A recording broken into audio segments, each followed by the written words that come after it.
There are two types of people in this world: winners and everyone else. The harsh reality that nobody wants to tell you is that most people are programmed from birth to lose.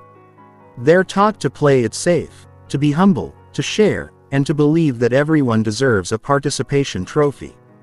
This is the biggest lie ever sold to humanity. While you've been conditioned to think small, the real winners have been operating from a completely different playbook. They think differently, they move differently, and most importantly, they destroy their competition without mercy or hesitation. They understand something that 99% of people will never grasp. Winning isn't about being the best. It's about making sure everyone else loses. This audiobook will rewire your brain to think like a true winner.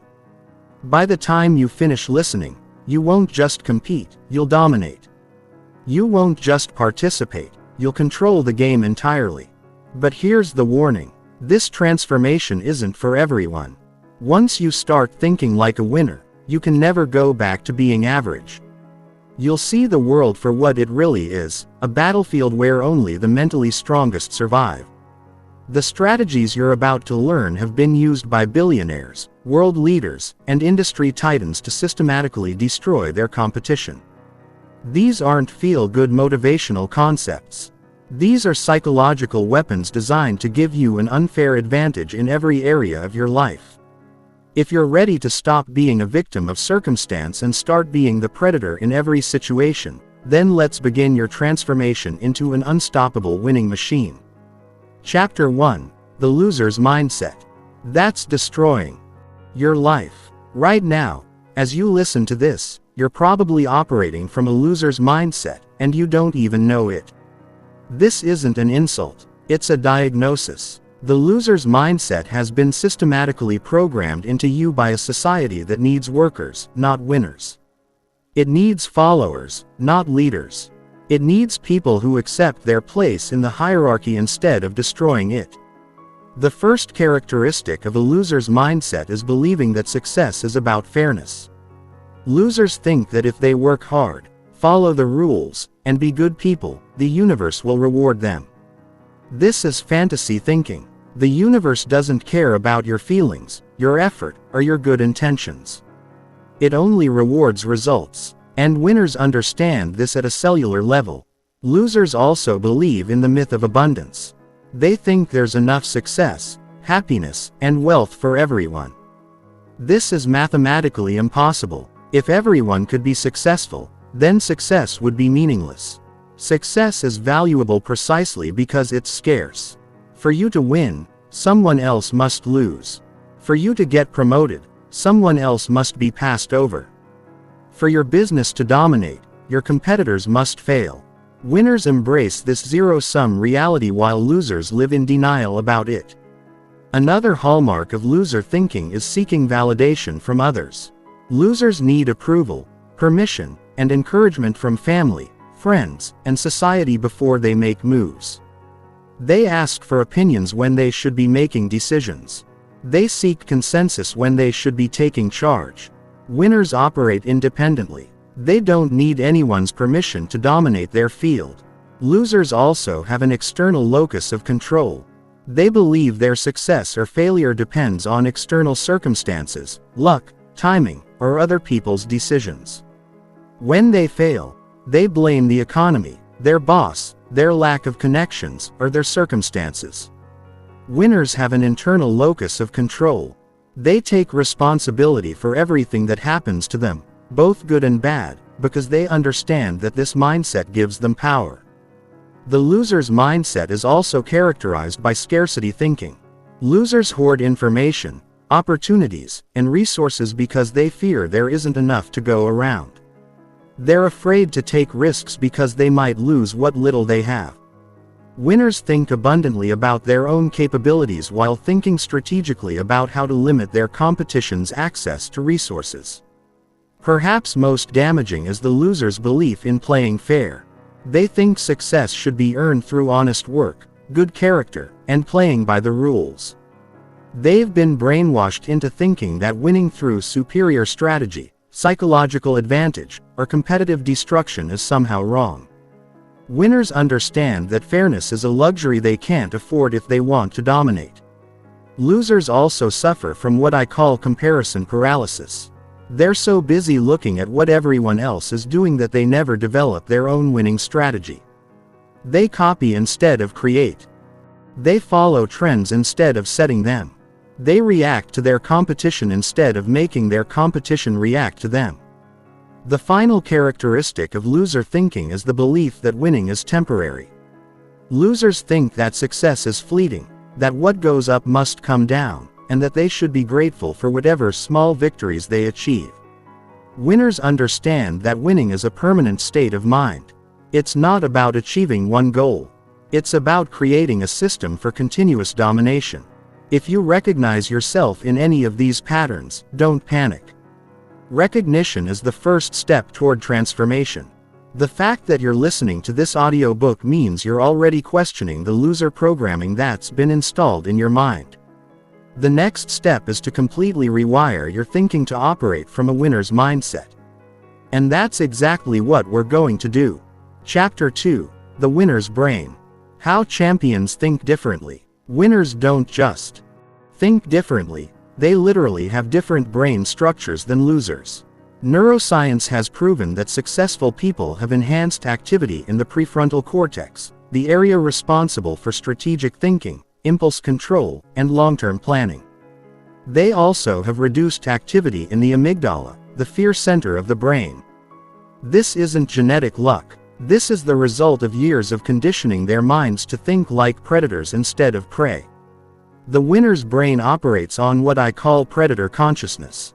Every decision, every interaction, and every opportunity is evaluated through one simple filter. How does this help me win? And how does this help me destroy my competition? Winners don't see other people as friends, colleagues, or peers. They see them as either assets or obstacles. Assets are people who can help them win. Obstacles are people who need to be neutralized, eliminated, or converted. Winners think in terms of power dynamics, not fairness. In every interaction, they immediately assess who has power, who wants power, and how they can gain more power. They understand that life is not a collaboration. It's a competition for limited resources, status, and influence.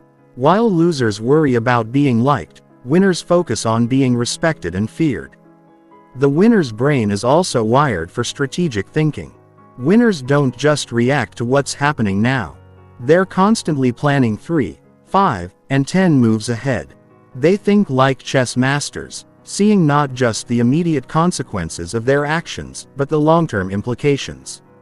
When a winner makes a decision, they've already gamed out how their competition will respond, and they have counter strategies ready. Winners also have what psychologists call high tolerance for ambiguity. They can operate effectively in uncertain situations because they understand that uncertainty creates opportunity.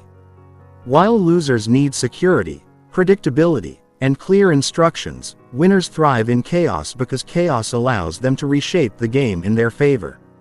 Another key difference is that winners think in systems, not goals. Losers set goals and hope to achieve them. Winners build systems that make success inevitable. They create processes, routines, and structures that automatically generate winning outcomes. They don't just want to win once. They want to create a machine that wins continuously. The winner's brain is also characterized by what I call tactical empathy. This isn't the warm fuzzy empathy that losers practice. This is the ability to understand exactly what other people want, need, and fear, so you can use that information strategically. Winners study human psychology not to help people but to influence, control, and outmaneuver them. Winners also have a unique relationship with failure. Losers see failure as evidence that they're not good enough. Winners see failure as data. Every failure teaches them something about their competition, their market, or their strategy. They fail fast, fail cheap, and fail forward, constantly adapting and improving their approach. The winner's brain operates on delayed gratification, but with a twist. Winners aren't just willing to sacrifice now for future gains. They're willing to sacrifice other people's present and future for their own advantage. They understand that in a competitive world, your gain often requires someone else's loss, and they're comfortable with that trade-off. Winners also think probabilistically, not emotionally. They make decisions based on odds, outcomes, and risk-reward ratios, not on how they feel about a situation. They can cut losses quickly, abandon failing strategies, and pivot to new approaches without emotional attachment to their previous decisions. Perhaps most importantly, winners have what I call ownership mentality. They don't just take responsibility for their own results. They take ownership of entire situations. If they're in a failing company, they don't just try to do their job better. They figure out how to take control and fix the entire organization. If they're in a competitive market, they don't just try to get their fair share. They figure out how to dominate and eliminate the competition. The winner's brain is constantly asking different questions than the loser's brain. Instead of asking why me winners, ask how can I use this? Instead of asking what if I fail winners, ask what if I succeed beyond my wildest dreams. Instead of asking how can I fit in winners, ask how can I stand out. Instead of asking how can I avoid conflict winners, ask how can I win this conflict decisively. This isn't just positive thinking. This is predator thinking. It's the mental operating system of people who don't just succeed, but who dominate their fields so completely that their competition gives up. And the beautiful thing about the brain is that it's plastic. You can rewire it. You can upgrade your mental operating system from loser to winner, but it requires you to completely abandon everything you've been taught about how success works. Chapter 3. The Hierarchy of Human Competition. Most people live in denial about human nature. They pretend that we're all equal, that everyone deserves the same opportunities, and that competition is somehow unnatural or wrong. This is naive thinking that keeps losers trapped at the bottom of the hierarchy. Winners understand that humans are hierarchical creatures and that every interaction, every relationship and every situation involves a power dynamic with someone on top and someone on bottom.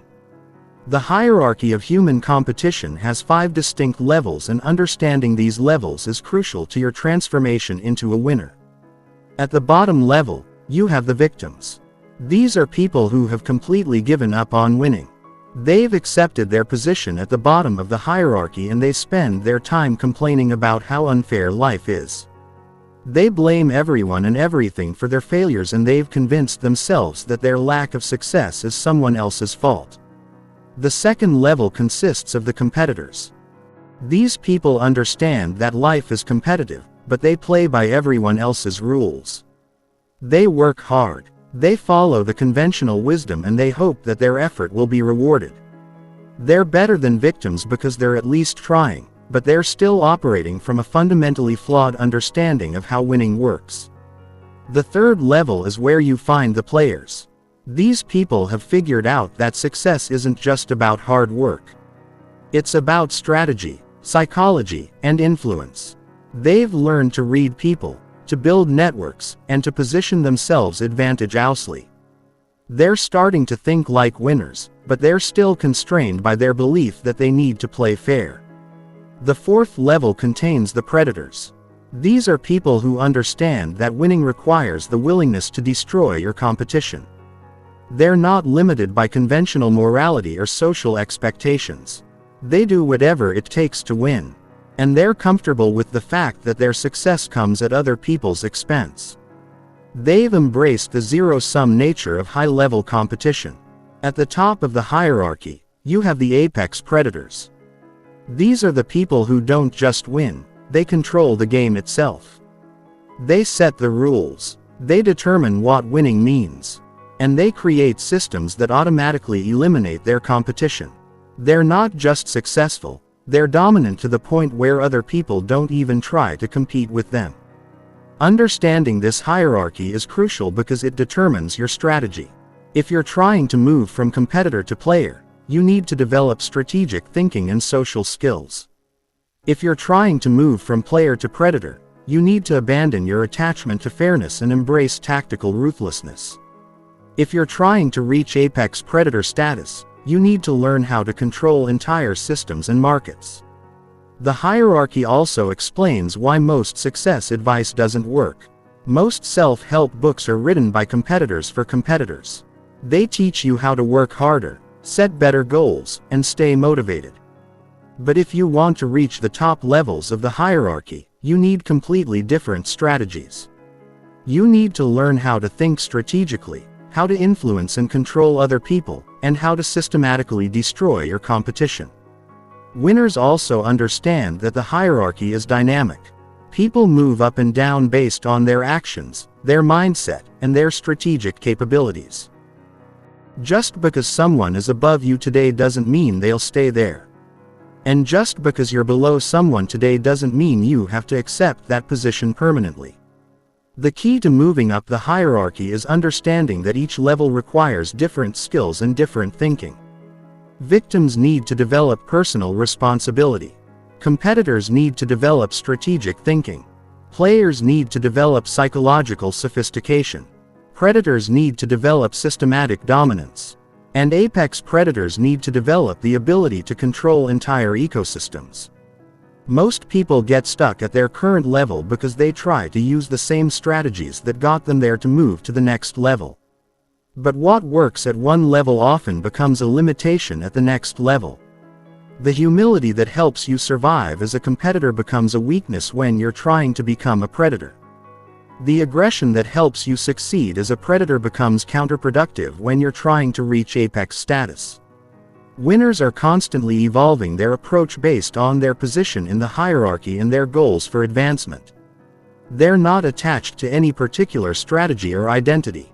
They're focused on results. If being aggressive works, they're aggressive. If being subtle works, they're subtle. If being collaborative works, they're collaborative. They adapt their approach to what the situation requires. The hierarchy also explains why winners seem to have different rules than everyone else. It's not that they're breaking the rules, it's that they're operating at a level where different rules apply. The social conventions that govern behavior at the competitor level don't apply at the predator level. The ethical constraints that limit players don't limit apex predators. This might sound harsh or unfair, but it's simply how human hierarchies work. Every organization, every industry, and every society has these same dynamics. The people at the top operate by different rules than the people at the bottom. If you want to reach the top, you need to understand and accept this reality instead of fighting against it. Chapter 4. The Psychology of Domination. Domination isn't just about being better than your competition. It's about being so superior that your competition stops trying.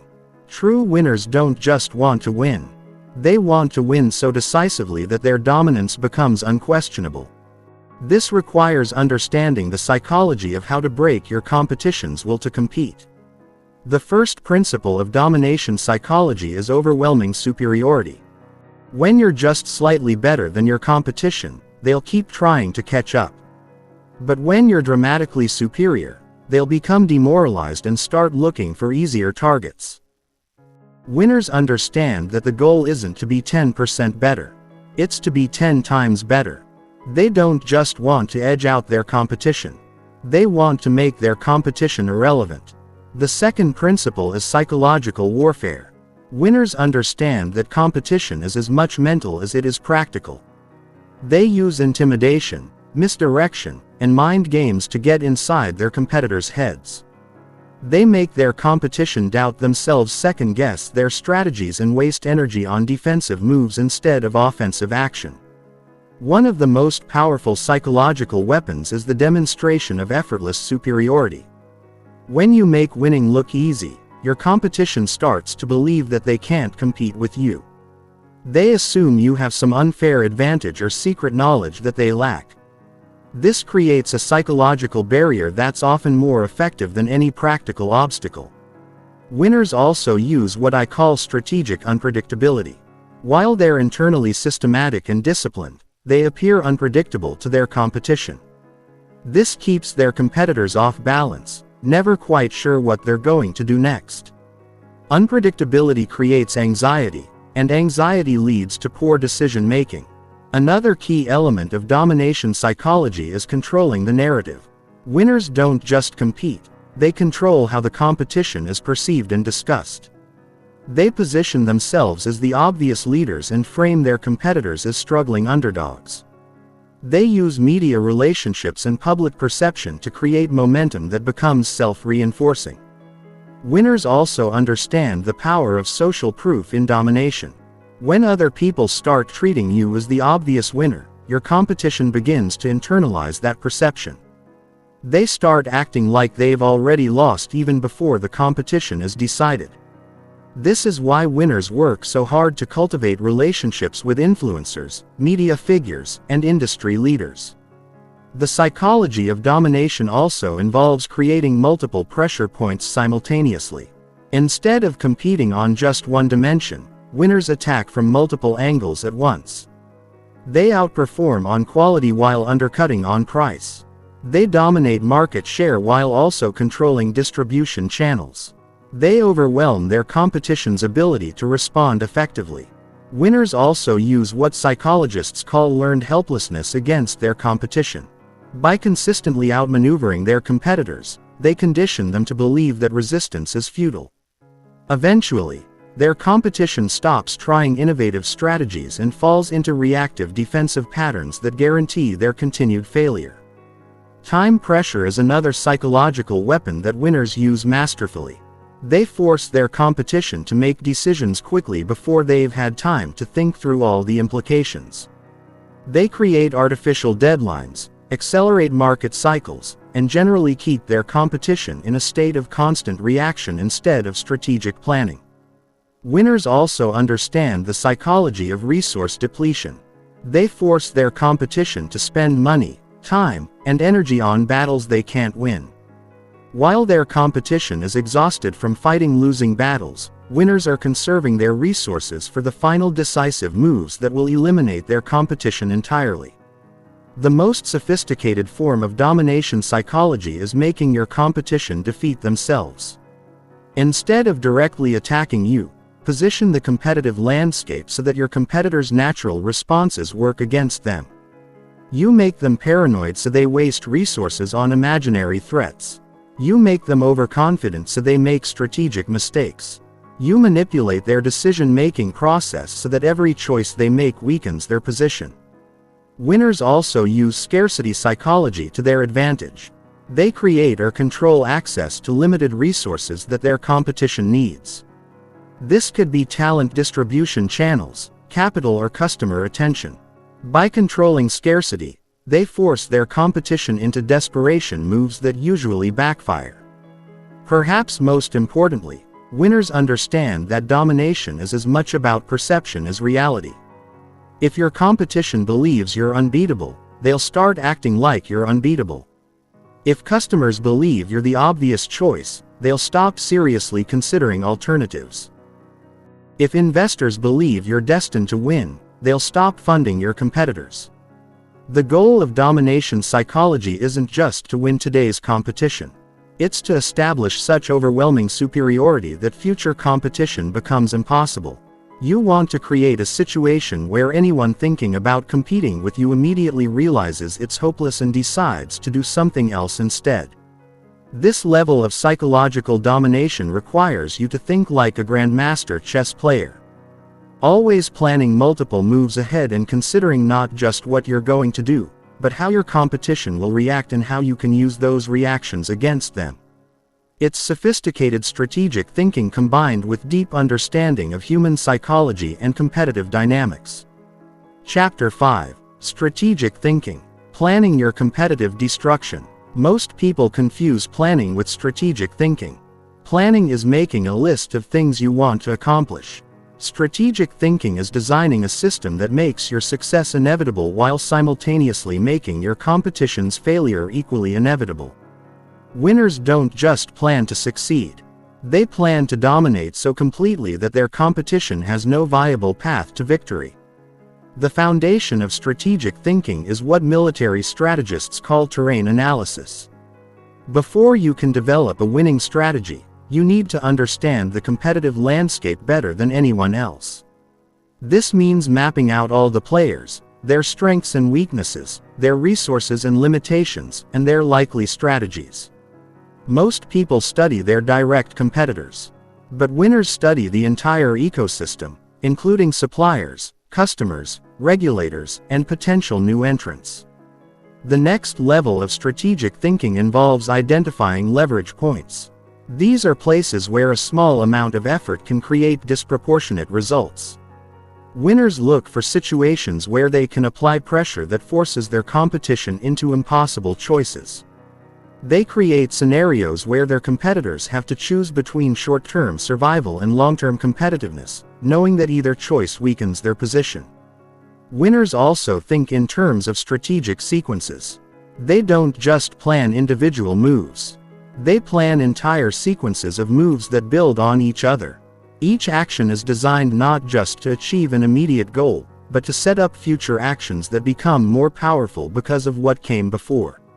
This is how winners create unstoppable momentum while their competition is still reacting to individual events. One of the most powerful strategic concepts is controlling the pace of competition. Most people let their competition determine how fast things move. Winners control the tempo. When they want to exhaust their competition, they accelerate the pace, forcing rapid decisions and quick responses.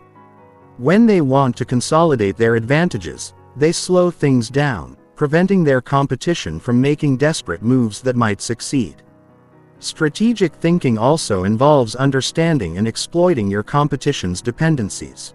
Every business, every person, and every organization depends on certain resources, relationships, or systems to function. Winners identify these dependencies and then systematically work to control or eliminate them.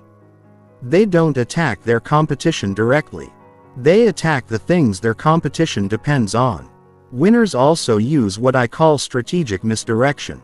They make their competition focus on the wrong things while they quietly build insurmountable advantages in areas their competition is ignoring. They might engage in visible competition in one area while secretly dominating the supply chain, customer relationships, or technological infrastructure that will determine long-term success. Another crucial element of strategic thinking is scenario planning. Winners don't just plan for success. They plan for every possible scenario, including their competition's best possible responses. They develop contingency plans for different competitive reactions, and they're prepared to adapt their strategy based on how the situation evolves. This level of preparation gives them a massive advantage over competitors who are improvising their responses. Winners also understand the concept of strategic patience. They're willing to accept short-term losses or missed opportunities if it serves their long-term domination strategy. They might let their competition win small battles if it sets them up to win the entire war. This requires incredible discipline because it means resisting immediate gratification in favor of ultimate victory.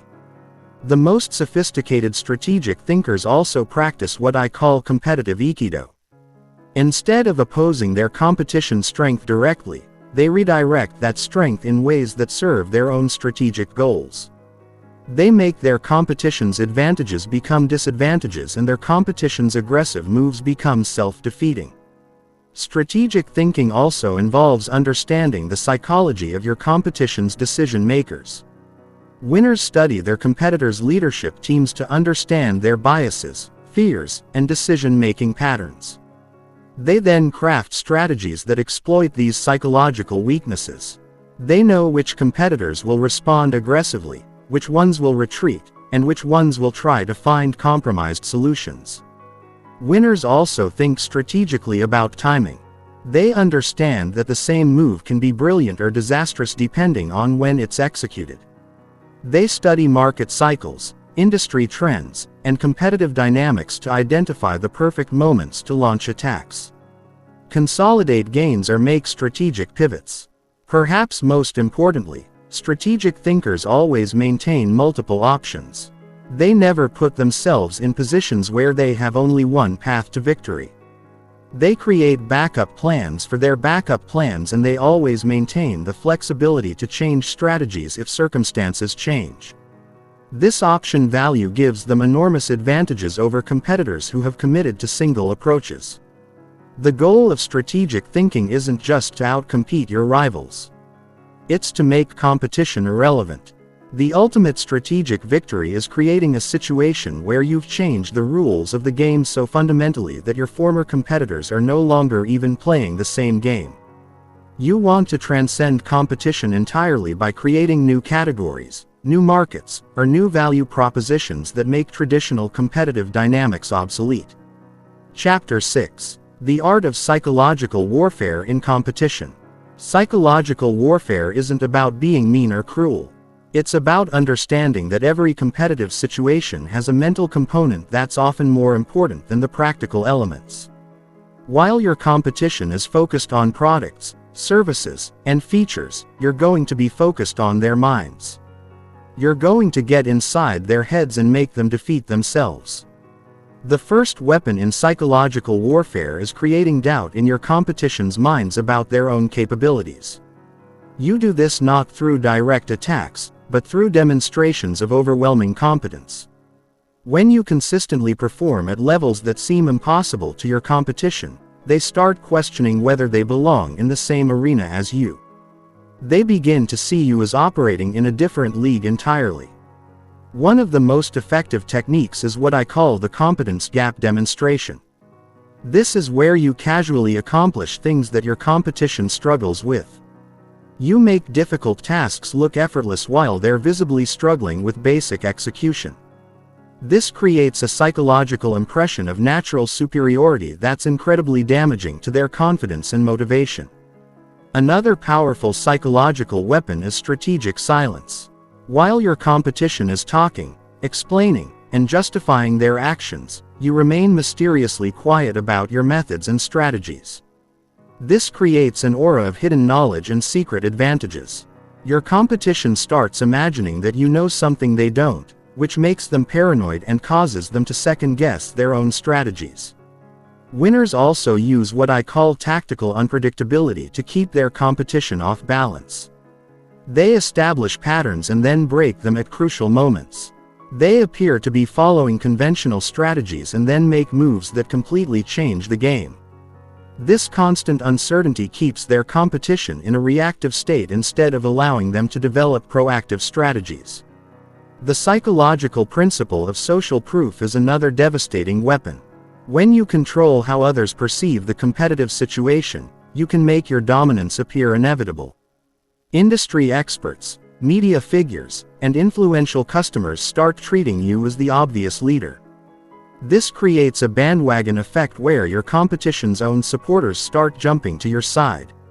Winners also understand the power of creating multiple dilemmas simultaneously. Instead of giving their competition one problem to solve, they present them with several interconnected challenges. Each potential solution creates new problems. This overwhelms their decision-making capacity and forces them into paralysis or desperate random actions that usually backfire.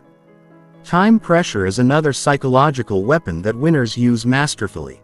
They force their competition to make critical decisions under artificial deadlines. They accelerate competitive cycles beyond their competitors' comfort zones. They create situations where delay means certain defeat, but hasty action usually leads to strategic mistakes. The most sophisticated practitioners of psychological warfare use what I call emotional manipulation tactics. They study their competition's leadership to understand their fears, insecurities, and emotional triggers. They then craft competitive moves designed to activate these psychological weaknesses. They make their competitors angry when they need to be calm, desperate when they need to be patient, and overconfident when they need to be cautious. Winners also practice strategic intimidation. This isn't about being aggressive or threatening. It's about demonstrating capabilities that make your competition realize the futility of opposing you. You show them glimpses of resources, strategies or connections that make it clear that fighting you will be expensive, painful and ultimately unsuccessful. Another psychological technique is controlling the narrative around failure and success. When your competition makes mistakes, you ensure those mistakes are highly visible and seem to reflect fundamental incompetence. When you make mistakes, you frame them as strategic experiments or calculated risks that provided valuable learning. This asymmetric interpretation of events gradually shifts perception in your favor. Winners also use what psychologists call gaslighting in competitive contexts. They make their competition question their own perceptions and judgments.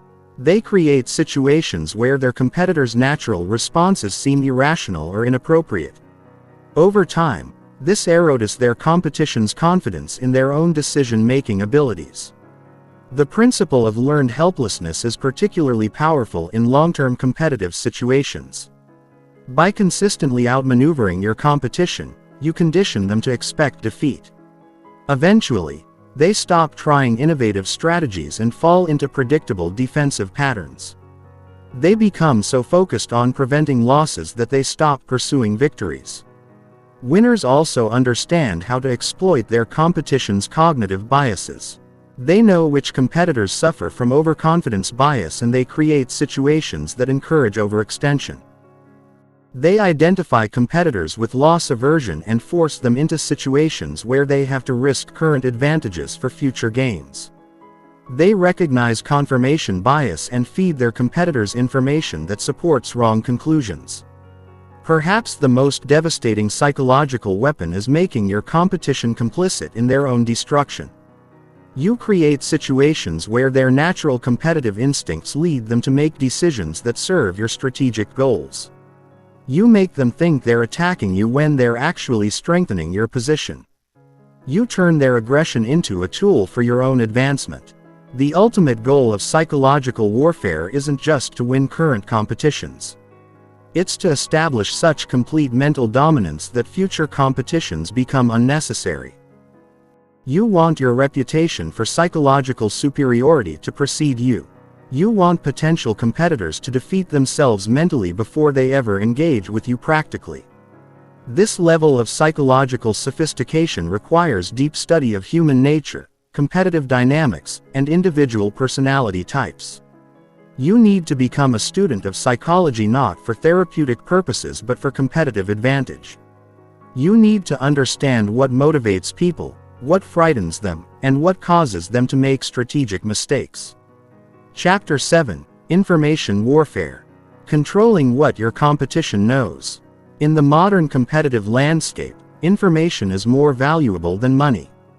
The difference between winning and losing often comes down to who has better information and who can control their competition's access to crucial knowledge. While your competition is focused on gathering public information, you need to be focused on controlling the information environment entirely. The first principle of information warfare is asymmetric intelligence. You want to know everything about your competition while revealing nothing significant about yourself. This means investing heavily in competitive intelligence while simultaneously protecting your own strategic information. You need to become a black hole of information absorption while appearing completely transparent and open. Winners establish multiple information gathering systems that operate at different levels. They have obvious competitive research that anyone would expect. They have informal networks of relationships that provide insider perspectives. They have technical surveillance capabilities that track their competition's digital footprints. And they have human intelligence assets who can provide real-time information about their competitors' internal discussions and decision-making processes. The most valuable information isn't what your competition is doing now.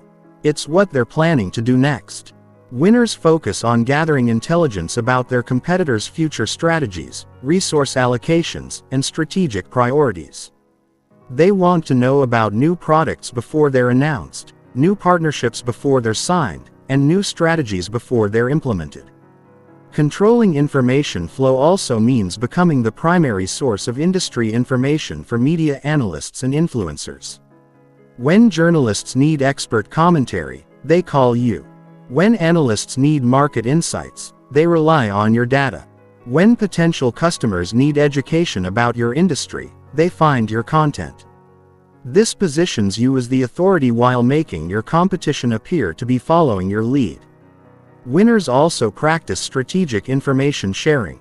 They selectively reveal information that serves their competitive interests while withholding information that could help their competition. They might share data that makes their competition look bad or information that encourages their competitors to make strategic mistakes. Every piece of information they release is calculated to advance their position. Disinformation is another tool in the information warfare arsenal.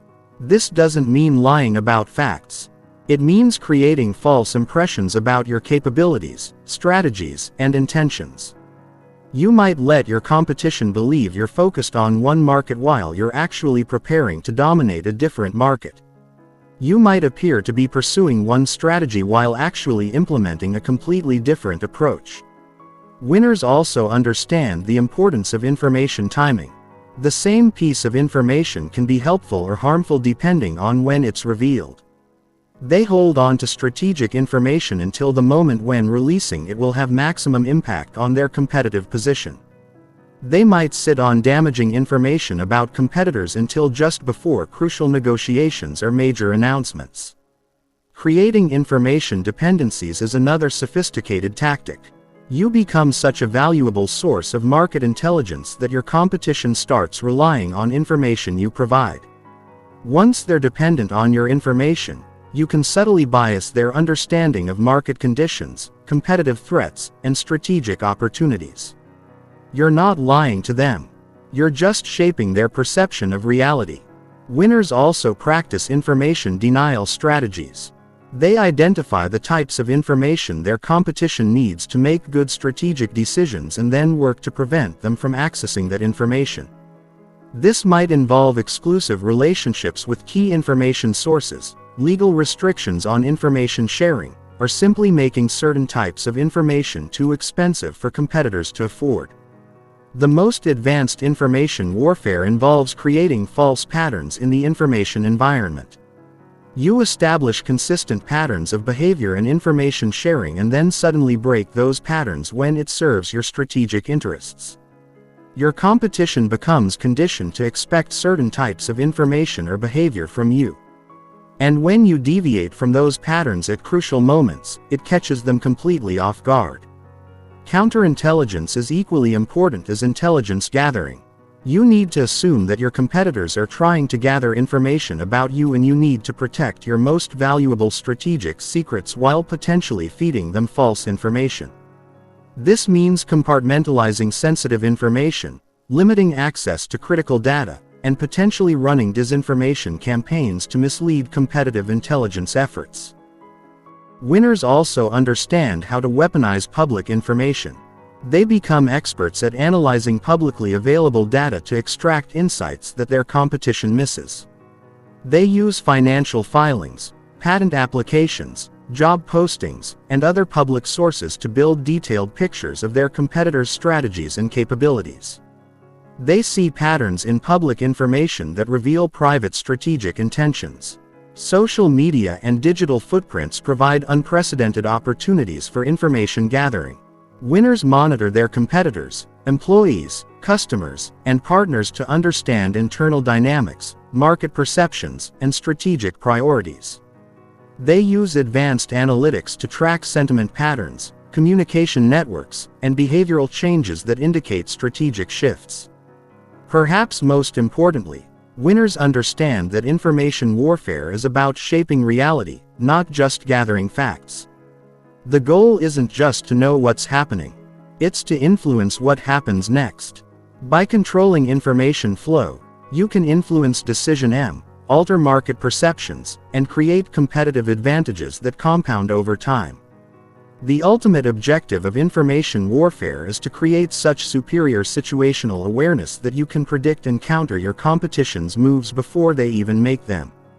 You want to reach a point where you understand your competitors' businesses better than they do and where you can anticipate their strategies more accurately than they can plan them.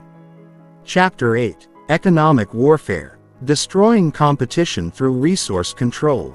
Money talks, but resource control screams.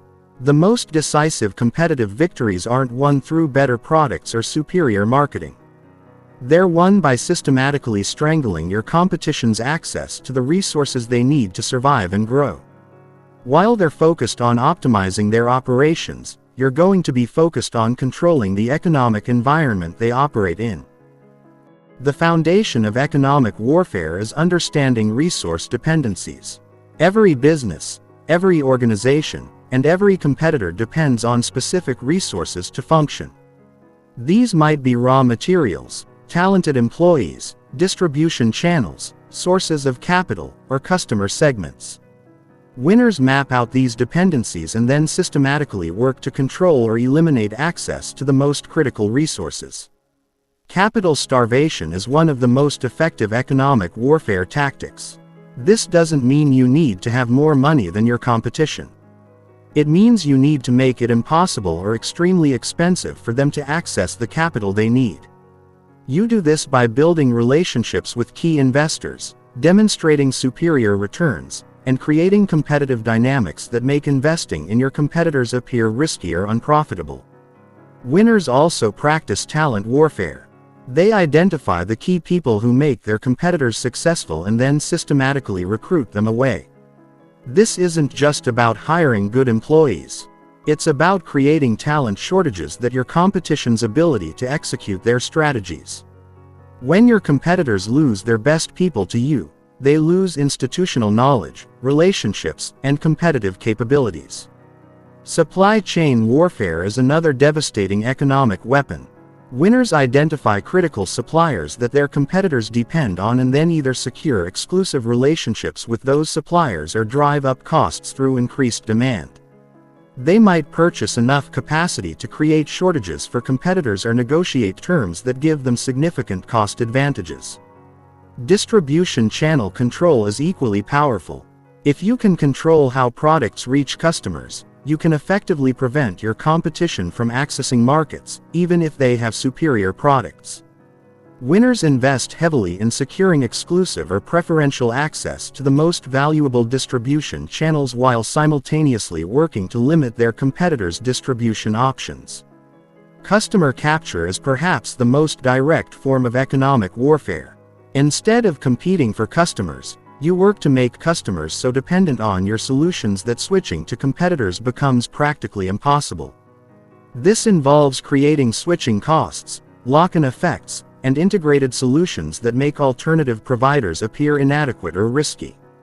Winners also use what I call economic pressure campaigns.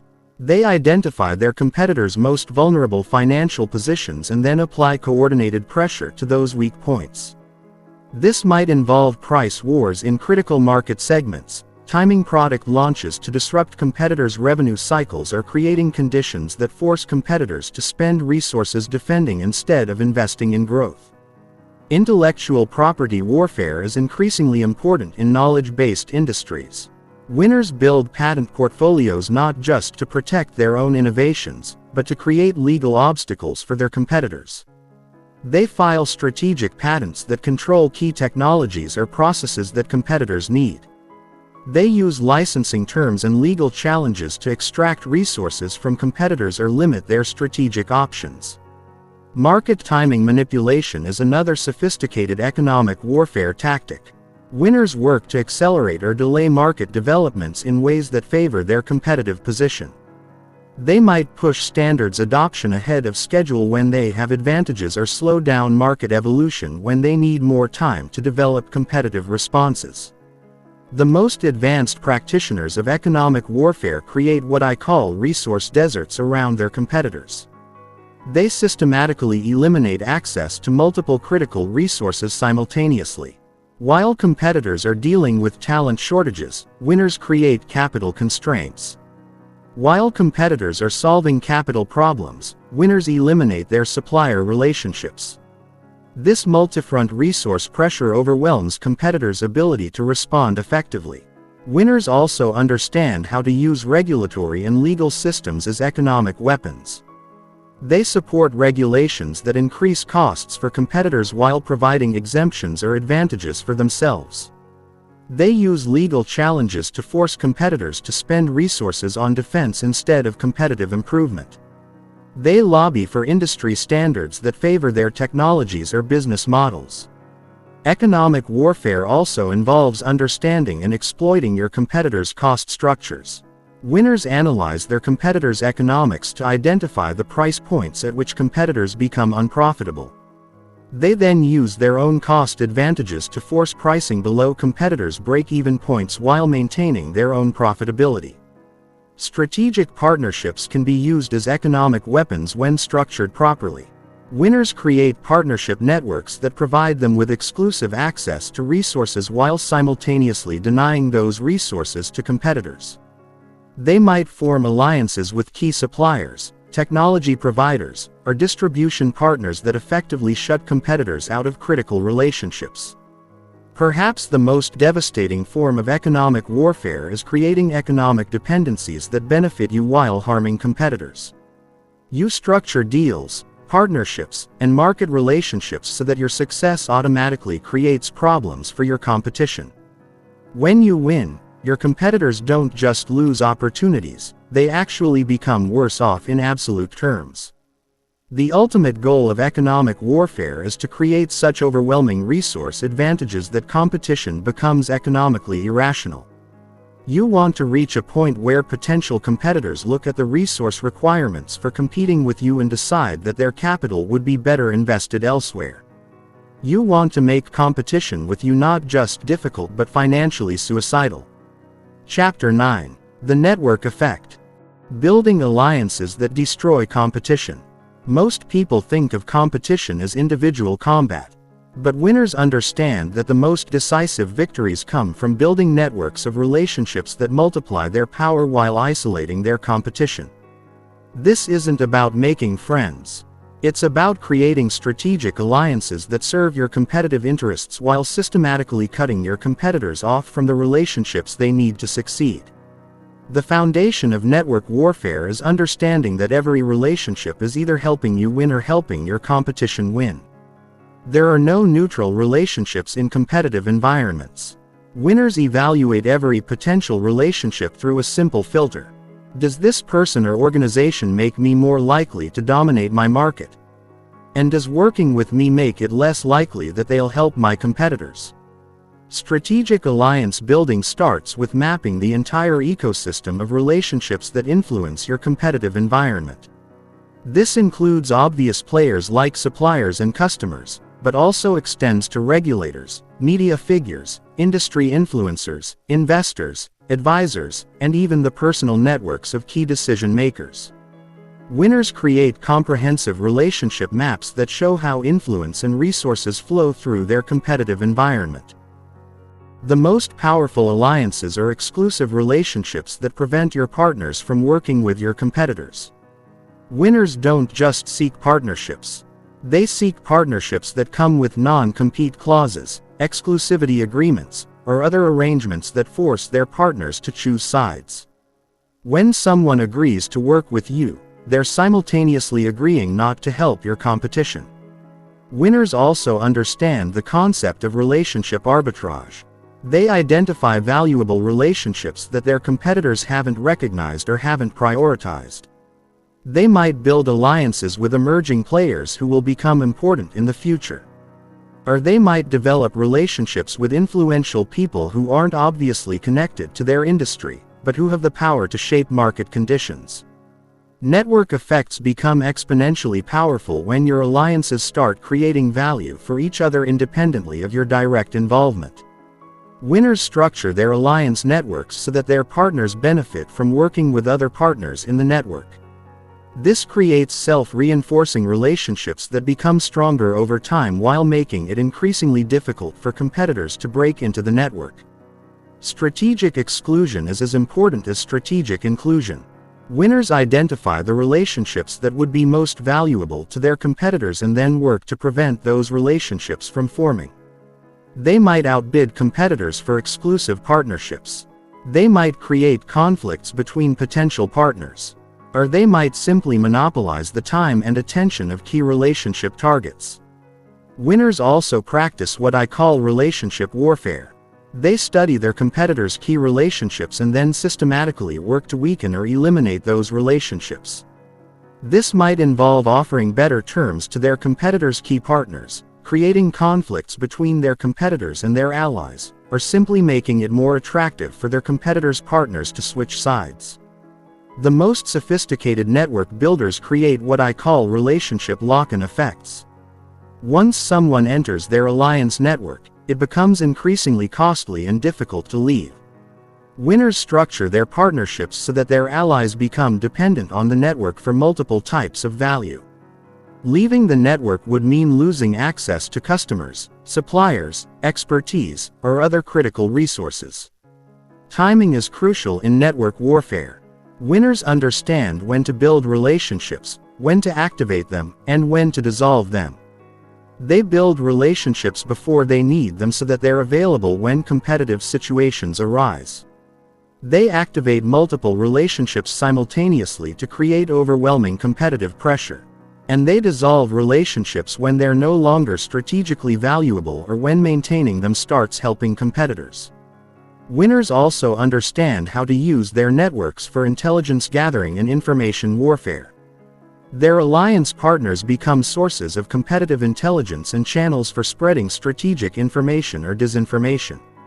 A well-connected winner can gather information about competitors' strategies and influence market perceptions through their network relationships. Relationship investments should be evaluated like any other strategic investment. Winners calculate the return on relationship investment and they prioritize relationships that provide the highest strategic value.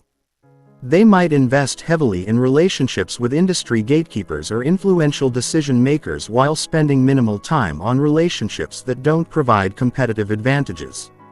Cross-industry networking is particularly powerful because it provides access to resources and capabilities that competitors in your industry can't match. Winners build relationships with people and organizations in adjacent industries that can provide unique advantages. They might partner with technology companies for innovation capabilities or with financial institutions for capital access. The most advanced network warriors create what I call ecosystem control. They build alliance networks that are so comprehensive and exclusive that competitors can't access the resources they need to compete effectively. They don't just have better relationships, they control the relationship environment so completely that competition becomes practically impossible. Strategic relationship building also involves understanding and exploiting the relationship needs of key players in your competitive environment. Winners study what other people and organizations need from relationships and then position themselves as the best source of those benefits. They make themselves indispensable to their alliance partners while making their competitors appear unreliable or unhelpful. Perhaps most importantly, winners understand that network effects compound over time.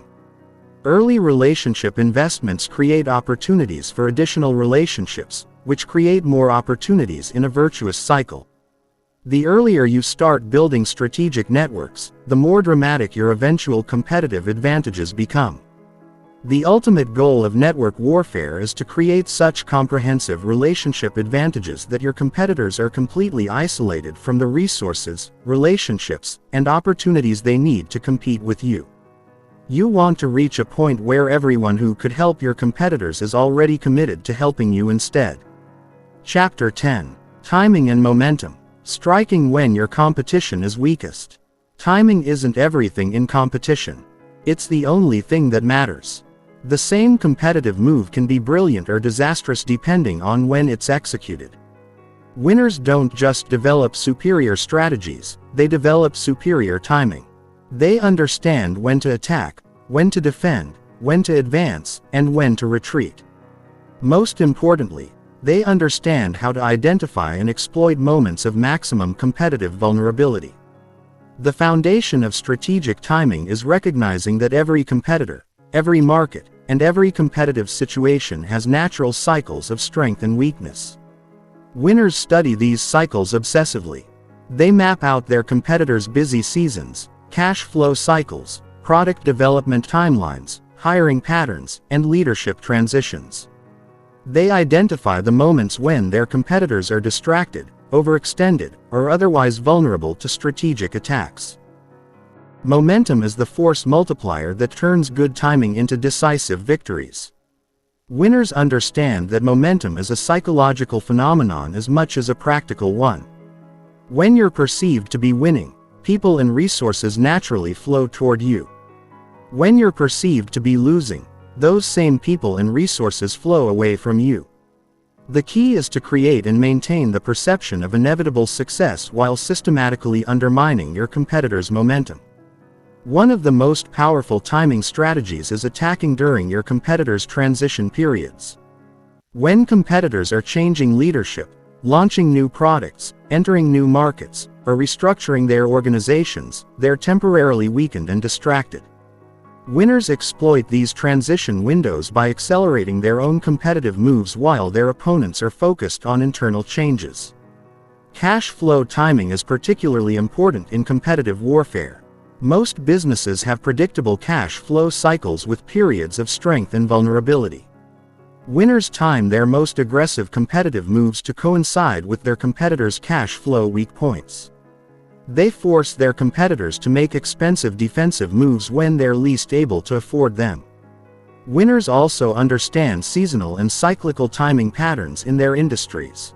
They know when their competitors are most focused on operations versus strategy, when decision makers are available versus distracted, and when market conditions favor aggressive moves versus defensive positioning. They synchronize their competitive strategies with these natural rhythms to maximize impact. Market timing involves understanding broader economic and industry cycles that affect competitive dynamics. Winners anticipate market shifts before their competitors do, and they position themselves to benefit from changes while their competitors are still adapting to new conditions. They might prepare for economic downturns that will hurt competitors or invest ahead of growth cycles that will create new opportunities. The psychology of timing is equally important as the practical aspect.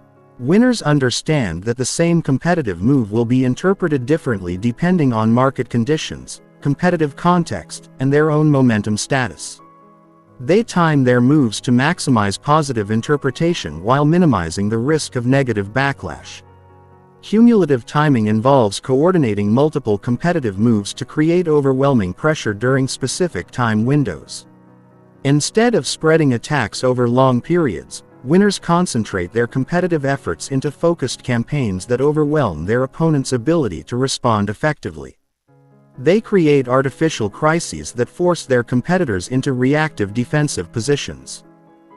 Winners also practice defensive timing, recognizing when they need to protect their positions rather than advance them. They understand their own vulnerable periods and they develop strategies for minimizing exposure during these times. They might delay major initiatives during their own transition periods or build defensive barriers before anticipated competitive attacks. Speed timing is about controlling the pace of competitive action. Winners know when to accelerate competitive cycles to their advantage and when to slow things down to maintain their positioning. They might force rapid decision-making when they have better information or slow down competitive processes when they need more time to prepare responses. The most sophisticated timing strategists create what I call timing traps. They manipulate competitive conditions to force their opponents to make moves at exactly the wrong moments. They might create artificial urgency that causes competitors to act prematurely, or they might delay critical information until their competitors have already committed to inferior strategies. Opportunity window recognition is crucial for timing success. Winners identify brief periods when competitive conditions align in their favor and they're prepared to move decisively when these windows open. They maintain strategic flexibility so they can rapidly exploit timing opportunities that might only be available for short periods. Winners also understand momentum preservation techniques once they've established favorable momentum. They know how to maintain and accelerate it. They sequence their competitive moves to build on previous successes. They communicate their victories strategically to reinforce perceptions of dominance. They reinvest their gains immediately to maintain competitive pressure. Perhaps most importantly, winners understand that timing advantages compound over time. Early timing successes create information advantages, relationship benefits, and resource advantages that make future timing decisions more effective. The more precisely you can time your competitive moves, the more dramatic your eventual dominance becomes. The ultimate goal of timing mastery is to reach a point where you're always moving at the optimal moment while your competitors are always moving at the worst possible time. You want to create such superior timing capabilities that your competitive moves succeed, not just because they're well designed, but because they're perfectly timed to exploit your opponent's maximum vulnerability. Chapter 11. The Mental Models of Apex Predators. The difference between ordinary winners and apex predators isn't just skill or resources. It's how they think about reality itself. Apex predators operate from completely different mental models than everyone else. While ordinary people see the world as complex and unpredictable, apex predators see it as a system of patterns that can be understood, exploited, and controlled. They don't just react to circumstances. They reshape circumstances to serve their purposes. The first mental model of apex predators is systems thinking. They don't see individual events or isolated competitions. They see interconnected systems where every action creates multiple consequences. When an apex predator makes a competitive move, they're not just thinking about the immediate impact. They're thinking about how that move will affect supplier relationships, customer perceptions, regulatory responses, competitive reactions, and market dynamics. 6 moves into the future. Systems thinking means understanding that everything is connected to everything else. When you attack a competitor in one market, you're also affecting their performance in other markets, their ability to attract talent, their relationships with partners, and their access to capital. Apex predators map out these system connections and they design their competitive strategies to create cascading effects that multiply their impact far beyond the initial action. The second mental model is probabilistic thinking. Apex predators don't think in terms of certainties. They think in terms of probabilities and expected outcomes. They understand that every competitive situation involves uncertainty, but they excel at calculating odds and making decisions that maximize their expected returns while minimizing their risks. They're comfortable operating in environments where others are paralyzed by uncertainty. Probabilistic thinking also means portfolio approaches to competition. Instead of betting everything on single strategies, apex predators maintain multiple competitive approaches simultaneously. They might pursue 3 different market entry strategies knowing that only one needs to succeed to achieve their goals.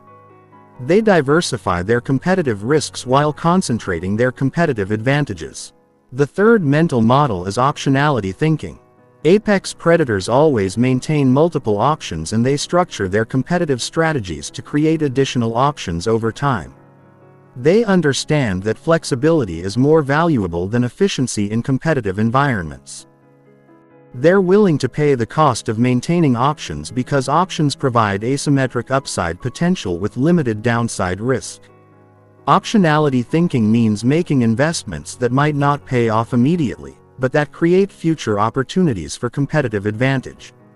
An apex predator might invest in relationship building, technology development, or market positioning that seems unnecessary today, but that provides strategic options for future competitive scenarios. They create option value systematically and strategically. The fourth mental model is leverage thinking. Apex predators are obsessed with finding ways to multiply their impact without multiplying their effort. They look for leverage points where small actions create disproportionate results.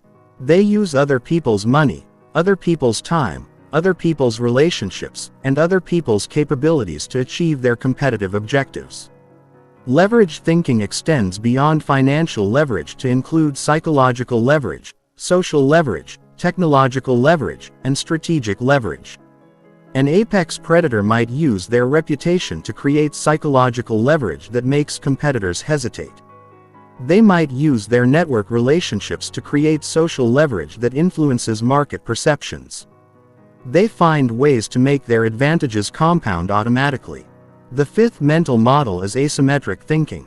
Apex predators look for situations where they can win big while risking small, or where they can create competitive advantages that are difficult or impossible for others to replicate. They're not interested in fair fights. They're interested in unfair advantages that guarantee their success while making their competitors' success unlikely or impossible.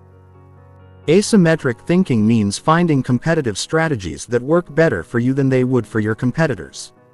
This might involve leveraging unique capabilities, exploiting structural advantages, or creating competitive dynamics that favor your strengths while exposing your competitors' weaknesses. Apex predators design asymmetric competitions where they can't lose. The sixth mental model is second RD thinking. While most people think about the immediate consequences of their actions, apex predators think about the consequences of the consequences. They ask not just what will happen if I do this, but what will happen after that happens and what will happen after that happens. They trace out the full chain of consequences from their competitive moves.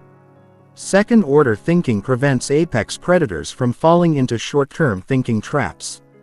They might avoid competitive moves that would provide immediate advantages, but that would create long-term disadvantages.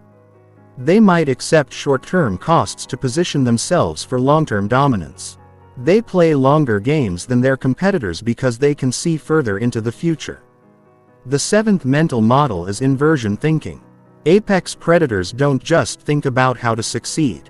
They think about how to avoid failure. They systematically identify everything that could go wrong with their strategies and they build safeguards against those failure modes. They ask not just how can I win but how can I make sure I don't lose. Inversion thinking also means studying failure patterns in their industries and among their competitors. They learn from other people's mistakes so they don't have to make those mistakes themselves. They identify the common reasons why competitive strategies fail and they design their approaches to avoid those pitfalls. The eighth mental model is contrarian thinking. Apex predators systematically question conventional wisdom and popular assumptions. They look for opportunities that others are missing because everyone believes something that isn't true. They find competitive advantages by doing the opposite of what everyone else is doing when the conventional approach is flawed. Contrarian thinking requires intellectual independence and the courage to act on beliefs that others consider wrong or crazy. Apex predators are willing to be misunderstood in the short term if they believe their contrarian approach will be vindicated by long-term results. They profit from other people's conventional thinking mistakes. The ninth mental model is game theory thinking. Apex predators understand that competitive situations are games with rules, strategies, and optimal moves. They study their competitors' incentives, constraints, and likely responses. They design their strategies not just to achieve their own objectives, but to make their competitors' optimal responses serve their purposes. Game theory thinking means always considering how your moves will change your competitors' incentives and likely actions. You might make a move that seems suboptimal in isolation, but that forces your competitors into responses that ultimately benefit you. You manipulate the game structure to make your success and your competitors' failure equally inevitable. The 10th mental model is exponential thinking. Apex predators understand that small advantages can compound into massive dominance over time. They're willing to invest in building slight edges today because they understand how those edges will multiply in the future. They think exponentially about growth potential while thinking conservatively about risk management. Exponential thinking also applies to competitive destruction. Small damages to competitors' capabilities can compound into total collapse over time. Apex predators inflict systematic minor damages that accumulate into major competitive disadvantages. They understand that destroying competition doesn't require single decisive blows. It requires consistent pressure that compounds over time. These mental models work together synergistically. Systems thinking identifies leverage points. Probabilistic thinking evaluates option values. Asymmetric thinking finds unfair advantages. Second-order thinking anticipates consequences. Inversion thinking prevents failures. Contrarian thinking finds overlooked opportunities. Game theory thinking optimizes strategic interactions. Exponential thinking maximizes compound effects. The ultimate goal of developing these mental models is to think about competition at a fundamentally different level than your opponents. While they're playing checkers, you're playing three-dimensional chess.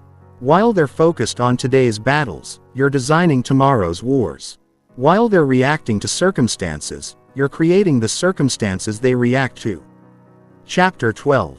Building your competitive intelligence network. Intelligence is the ultimate competitive weapon. And building a world-class intelligence network is what separates amateur competitors from professional dominators.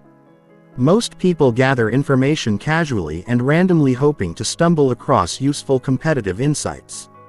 Professional winners build systematic intelligence-gathering operations that provide them with comprehensive real-time awareness of everything happening in their competitive environment. The foundation of competitive intelligence is understanding that information flows through human networks. Documents and databases contain historical information, but the most valuable intelligence comes from people who have access to current plans, future strategies, and internal discussions. Building an intelligence network means systematically cultivating relationships with people who have access to the information you need to dominate your competition.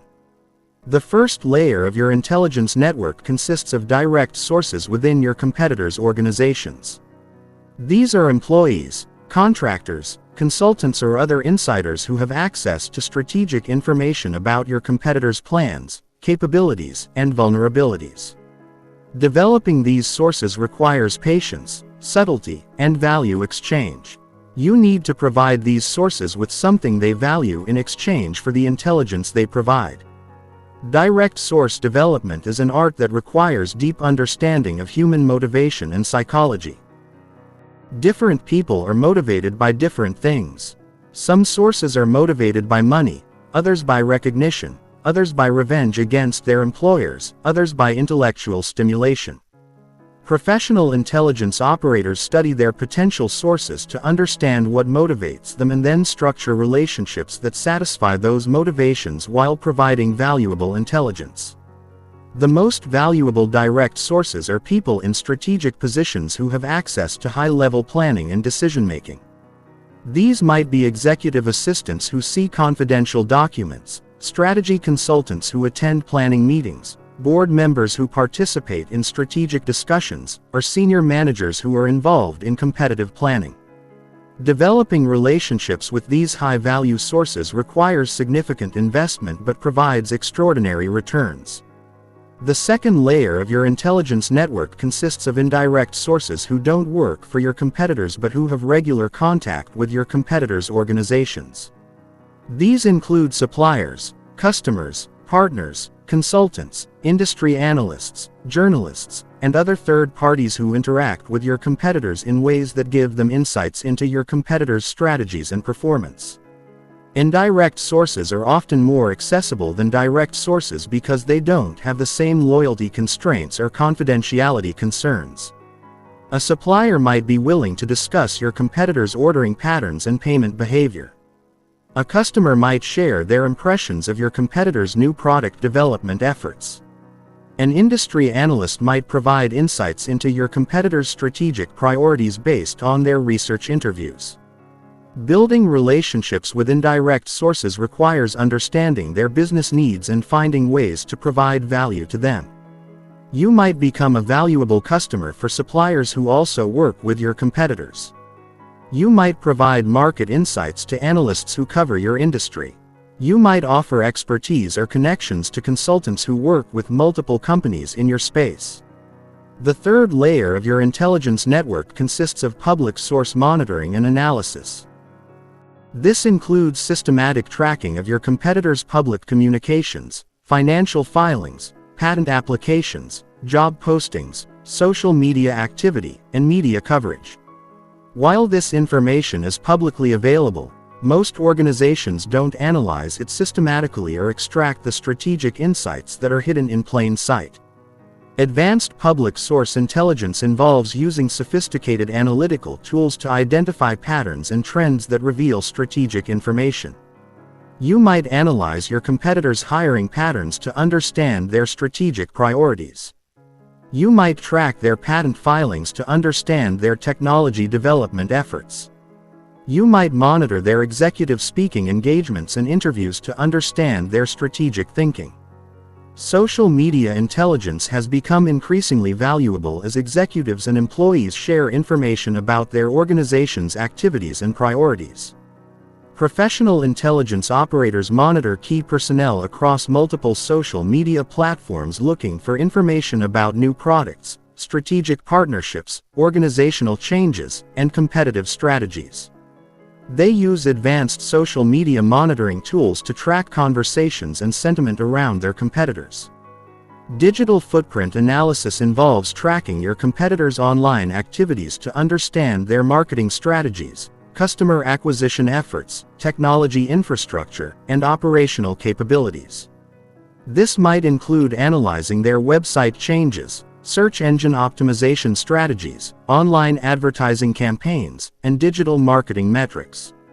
Professional competitors use competitive intelligence tools to monitor their competitors' digital activities continuously. Financial intelligence involves deep analysis of your competitors' financial statements, cash flow patterns, funding sources, and capital allocation decisions. Professional intelligence operators don't just look at the headline financial numbers. They analyze the details to understand their competitors' strategic priorities, resource constraints, and growth limitations. They might identify cash flow vulnerabilities that could be exploited through competitive pricing strategies. The most sophisticated intelligence networks include human intelligence operations that go beyond casual relationship building to include systematic intelligence gathering protocols.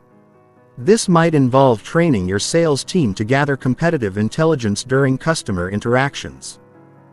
It might include debriefing employees who attend industry conferences or trade shows. It might include systematic intelligence sharing with partners and allies. Counterintelligence is equally important as intelligence gathering. You need to assume that your competitors are trying to gather intelligence about your organization, and you need to protect your most valuable strategic information while potentially feeding false information to your competitors' intelligence efforts. This requires understanding how your competitors might be trying to gather intelligence about you and developing appropriate security measures. Intelligence analysis and synthesis is where raw information becomes actionable competitive advantage. Professional intelligence operators don't just gather information. They analyze it to identify patterns, trends, and strategic insights that inform competitive strategy. They look for early warning signs of competitive threats and opportunities. They identify their competitors' strategic vulnerabilities and resource constraints. The most advanced intelligence networks operate in real time, providing continuous awareness of competitive developments as they happen. This requires automated monitoring systems, human intelligence networks, and analytical capabilities that can quickly assess the strategic implications of new information. Real-time competitive intelligence allows you to respond to competitive threats and opportunities immediately instead of discovering them weeks or months after they occur. Intelligence sharing and coordination with allies and partners can multiply your intelligence capabilities dramatically. If you have strategic partners who are also gathering competitive intelligence, you can share information and insights to create comprehensive competitive awareness that none of you could achieve individually. This requires trust, careful coordination, and mutual benefit, but can provide extraordinary competitive advantages. The ultimate goal of building a competitive intelligence network is to achieve information superiority over your competitors. You want to know more about their strategies, capabilities, and vulnerabilities than they know about yours. You want to anticipate their moves before they make them and understand their thinking better than they understand yours. Information superiority enables strategic superiority, which leads to competitive dominance. Chapter 13. Advanced Manipulation Tactics for Competitive Advantage. Manipulation isn't a dirty word in competitive environments. It's a professional skill. Every successful negotiation, every effective sales process, and every winning competitive strategy involves some form of influence and persuasion that could be called manipulation. The difference between ethical manipulation and unethical manipulation isn't whether you're influencing people, it's whether you're creating mutual value while advancing your competitive position. The foundation of ethical manipulation is understanding that all human interactions involve attempts to influence behavior. When you present information in a compelling way, you're manipulating perception. When you structure deals to be attractive, you're manipulating decision M. When you build relationships to gain access and influence, you're manipulating social dynamics. Professional competitors master these influence skills instead of pretending they don't exist. The first category of manipulation tactics involves cognitive bias exploitation. Every human being has predictable cognitive biases that affect their decision-making. Professional competitors study these biases and structure their competitive strategies to exploit them systematically. This isn't about tricking people. It's about presenting information and opportunities in ways that align with natural human psychology. Anchoring bias exploitation involves establishing reference points that influence how people evaluate alternatives. If you want someone to accept a particular deal, you first present a much more expensive alternative that makes your preferred option seem reasonable by comparison. If you want to appear competent, you establish comparison points that highlight your strengths while minimizing your competitors' advantages. Confirmation bias exploitation involves providing information that supports conclusions you want people to reach while making it easy for them to ignore contradictory information. You don't lie about facts, but you curate the information environment to guide people toward the conclusions that serve your competitive interests.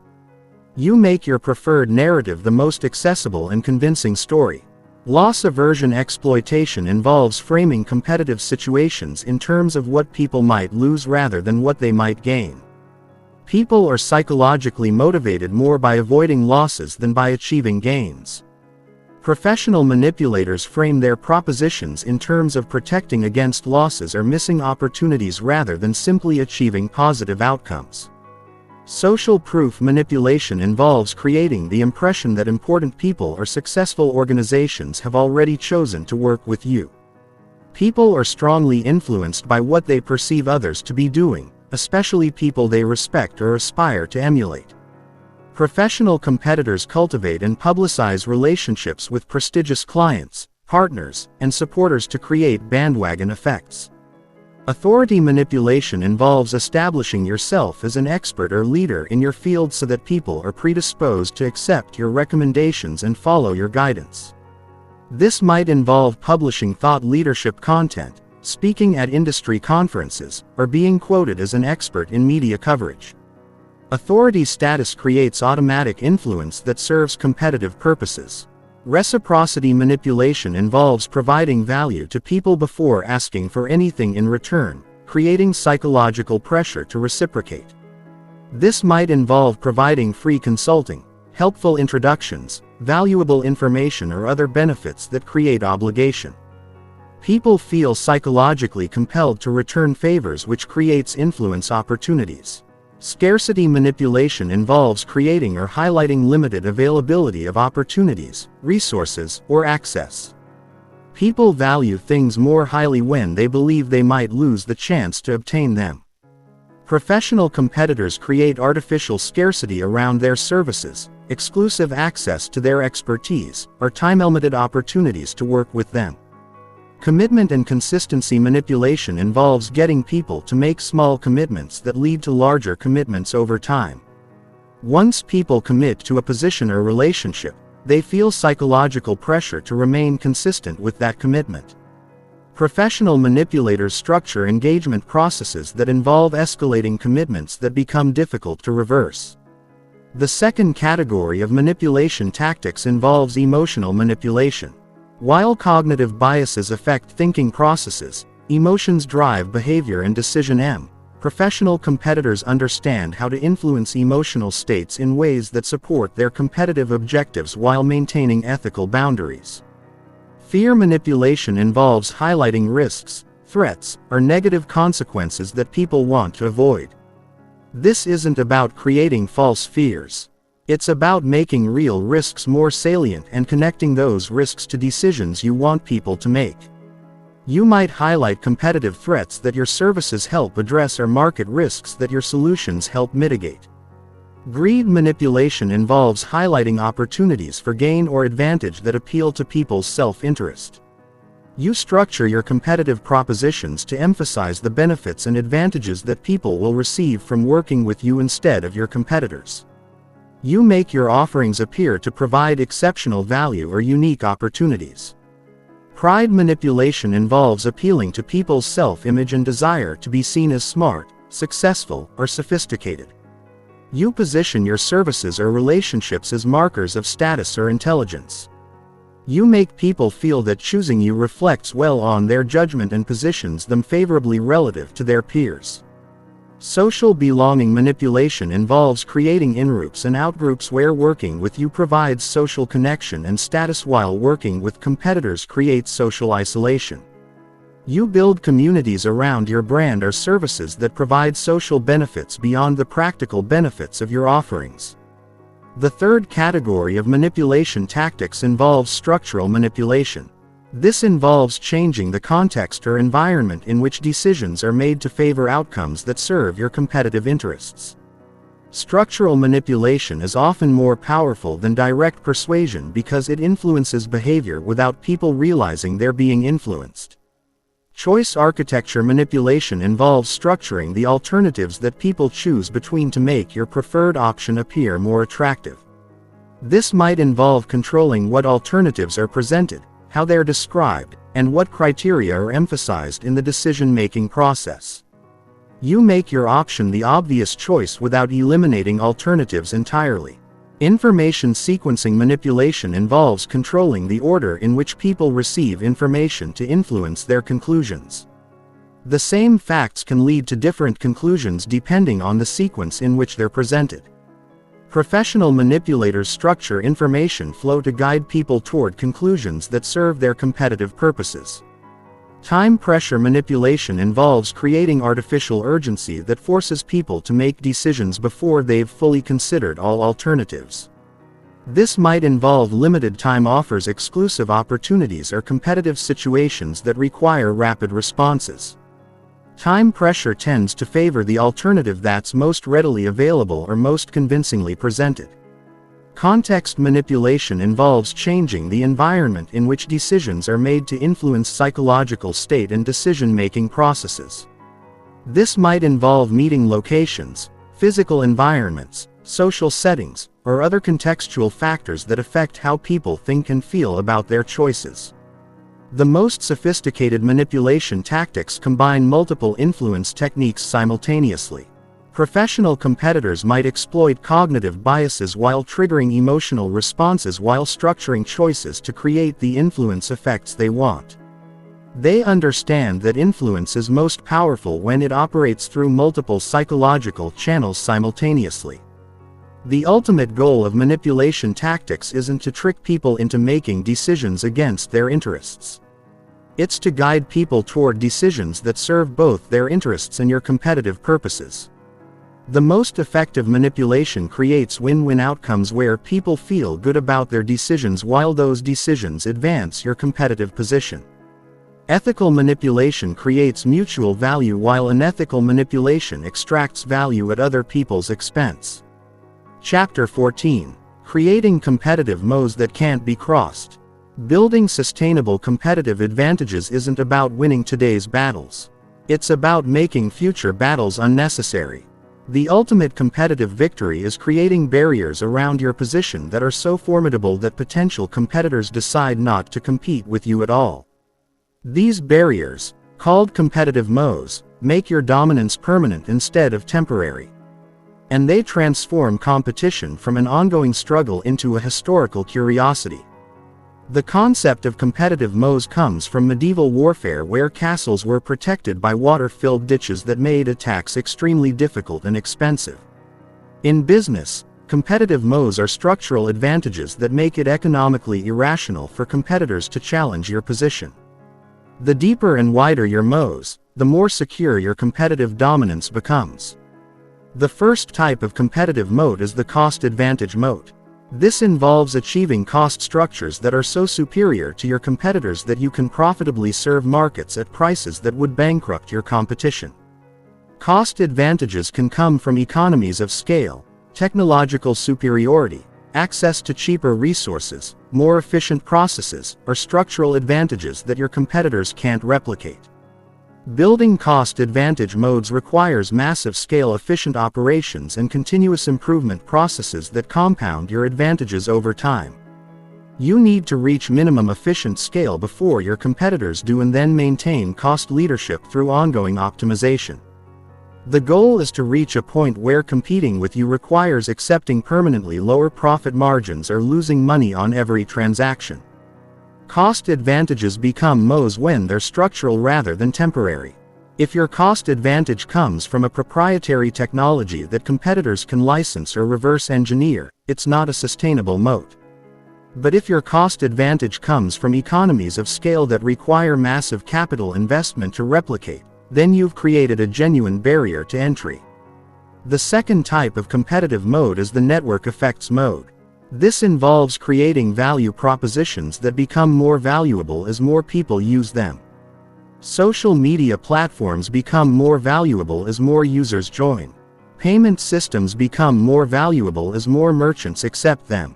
Communication tools become more valuable as more people adopt them. Network effects create winner-take-all dynamics where the leading competitor becomes dramatically more valuable than alternatives. Once you achieve critical mass in a network effects business, your advantages compound automatically as each new customer makes your service more valuable to all existing customers. This creates switching costs and customer lock-in that make competitive displacement extremely difficult. Building network effects modes requires reaching critical mass before competitors do and then maintaining user growth and engagement. You need to create experiences that are significantly better when more people participate, and you need to defend against competitors who might try to fragment your network or build competing networks. The third type of competitive mode is the switching costs mode. This involves creating customer relationships where changing to a competitor would be expensive, difficult, or risky for your customers. Switching costs can be financial, involving cancellation fees or replacement costs. They can be operational, involving retraining employees or changing processes. They can be psychological, involving uncertainty about new alternatives. High switching costs make your customers sticky and reduce their price sensitivity. Even if competitors offer better features or lower prices, your customers might stay with you because the costs of switching outweigh the benefits. This gives you pricing power and protects your market share from competitive attacks. Building switching costs modes involves integrating deeply into your customers' operations, making yourself difficult to replace and creating value that would be lost if customers switched. You might provide customized solutions that require significant setup costs. You might store customer data in proprietary formats. You might train your customers' employees on your systems and processes. The fourth type of competitive mode is the intangible assets mode. This involves owning intellectual property, brand recognition, regulatory advantages, or other intangible assets that competitors can't replicate or circumvent. Patents protect technological innovations. Trademarks protect brand identity. Regulatory approvals protect market access. Trade secrets protect proprietary knowledge. Intangible assets become moats when they provide exclusive access to market opportunities or customer value propositions. A pharmaceutical patent gives you exclusive rights to sell a particular drug. A strong brand gives you premium pricing power and customer preference. Regulatory approvals give you exclusive access to regulated markets. Building intangible assets modes requires long-term investment in innovation, brand building, regulatory relationships, and intellectual property development. You need to create proprietary value that competitors can't legally copy. And you need to defend your intellectual property rights aggressively when competitors try to infringe. The fifth type of competitive mode is the regulatory mode. This involves operating in industries where government regulations create barriers to entry or competitive advantages for established players. Banking, telecommunications, healthcare, and other heavily regulated industries often have regulatory modes that protect existing competitors from new entrants. Regulatory modes can come from licensing requirements that are expensive or difficult to obtain. They can come from compliance costs that favor large established players over small new entrants. They can come from regulatory relationships that give you preferential treatment or early access to regulatory changes. Building regulatory modes requires deep expertise in regulatory processes, strong relationships with regulatory agencies, and the resources to comply with complex regulatory requirements. You need to understand how regulations affect competitive dynamics. And you need to influence regulatory development in ways that strengthen your position relative to competitors. The sixth type of competitive mode is the geographic mode. This involves controlling access to physical locations, distribution channels, or geographic markets in ways that make competitive entry difficult or impossible. Retail locations with exclusive access to high-traffic areas create geographic modes. Distribution networks with exclusive relationships create geographic modes. Geographic modes are particularly powerful in businesses where physical presence or local relationships are important competitive factors. If you control the best retail locations in a market, competitors have to accept inferior locations. If you have exclusive relationships with local distributors, competitors have to build alternative distribution networks. Building geographic modes requires strategic real estate acquisition, exclusive partnership development, and local market dominance. You need to identify and control the geographic choke points that competitors would need to access to compete with you effectively.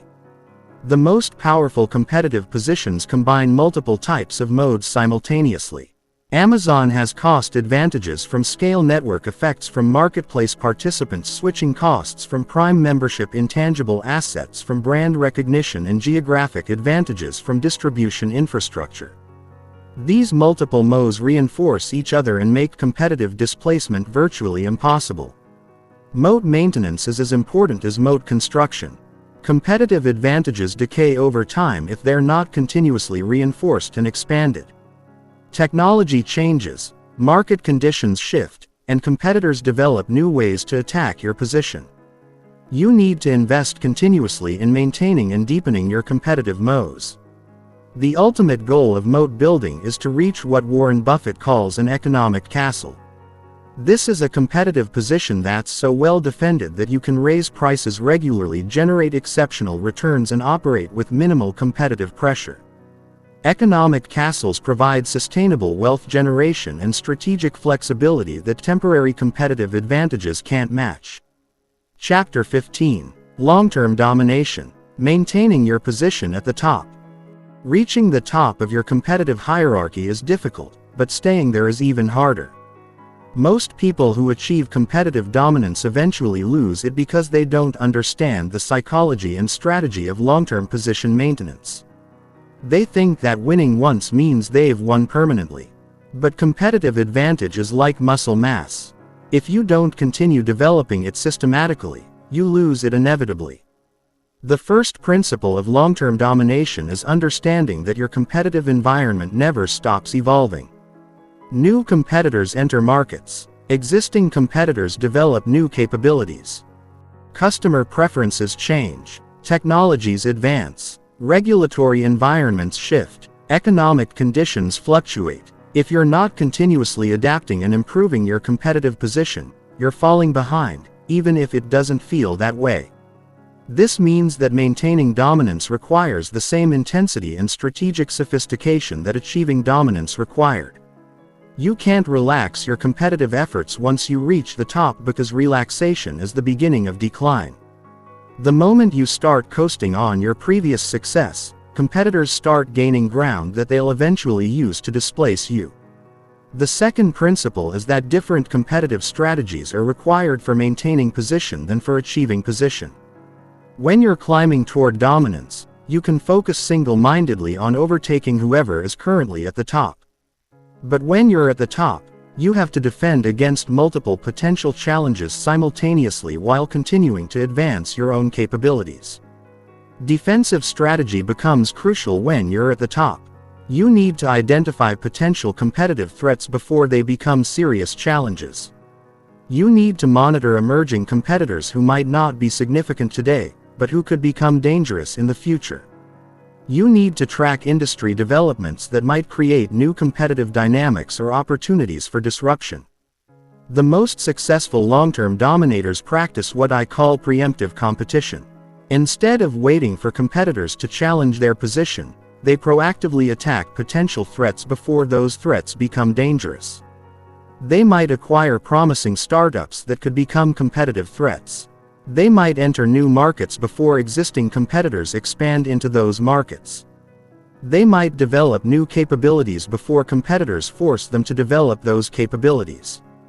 The third principle is that long-term domination requires continuous innovation and capability building.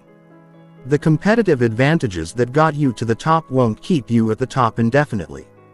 You need to continuously develop new sources of competitive advantage while maintaining your existing advantages. This requires significant ongoing investment in research development, talent acquisition, and strategic positioning. Innovation becomes more challenging when you're at the top because you have more to lose from failed experiments. But innovation is also more critical because your competitive position depends on staying ahead of competitors who are trying to catch up. The key is developing innovation processes that allow you to experiment and develop new capabilities without risking your core competitive advantages. The most sophisticated long-term dominators create what I call innovation pipelines. These are systematic processes for identifying, developing, and implementing new competitive advantages continuously. They have research and development efforts that are working on next-generation capabilities. While their current generation capabilities are dominating markets, they're always 1 or 2 generations ahead of their competition in terms of capability development. The fourth principle is that maintaining dominance requires different leadership skills than achieving dominance. When you're climbing toward the top, you can be single-minded, aggressive, and narrowly focused. But when you're at the top, you need to be strategic, patient, and broadly aware. You need to manage multiple constituencies, handle complex trade-offs, and make decisions that affect entire ecosystems. Leadership at the top also means taking responsibility for industry development and market evolution. Dominant players have the power and responsibility to shape their industries in ways that serve their long-term interests. This might involve setting industry standards, influencing regulatory development, or creating market conditions that favor your continued dominance. The fifth principle is that long-term domination requires continuous competitive intelligence and market awareness. When you're at the top, you become a target for every ambitious competitor in your industry. You need comprehensive intelligence about what your competitors are doing, what new entrants are planning, and what market developments might affect your position. This intelligence gathering needs to be more sophisticated than the competitive research required when you're climbing toward dominance. You need early warning systems that alert you to competitive threats before they become dangerous. You need scenario planning capabilities that help you prepare for different competitive futures. You need strategic advisors who can provide outside perspectives on your competitive position. The sixth principle is that maintaining dominance often requires sacrificing short-term profits for long-term position. The investments required to stay ahead of competition might reduce your current profitability, but they're essential for maintaining your competitive advantages. This requires disciplined capital allocation and the courage to make investments that might not pay off immediately. Long-term dominators understand that competitive position is more valuable than short-term financial performance. They're willing to accept lower margins if it helps them maintain market share. They're willing to invest in capabilities that won't generate returns for years if those capabilities will be necessary for future competition. The seventh principle is that long-term domination requires managing success psychology. Success creates psychological traps that can undermine continued dominance. Overconfidence makes you underestimate competitive threats. Complacency makes you reduce competitive effort. Arrogance makes you ignore market feedback and competitive intelligence.